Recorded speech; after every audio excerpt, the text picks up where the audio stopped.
twaduheza kandi chancel kuko ari priorité do Bujumbura cari coroshe ku muntu yize je kuri je nabonye ko ari ibintu vyoroshe oya ntibabitoye byose gusa nagerageje banezerewe cane. Nitwa Grace Igiraneza nkaba niga muri la priorité do Bujumbura. Byari byoroshe rwose kuwize rwose, mate yari yoroshe, siyansi tekinoloji yari igoye buke buke, gasase butanzi izina ryanje ni mw'iteka Amo Benson nsanzwe niga kuri école mami do Bujumbura. Vraiment kuri jewe cari coroshe kubera nyene nagerageje kwiga uko nshoboye, muga ndibaza ko utize vraiment caramugoye ushaka kuronka 165 umunezero mwinshi muri jewe nyene uvumenga nosima haguruka.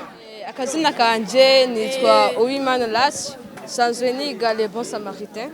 Ikibazo ca leta kuwize cari coroshe wiwe, ikuru yagoranye, science technologie, mate yari yoroshe ataragerageje, ngerageje kuraba ngo ndashobora gushikana 100.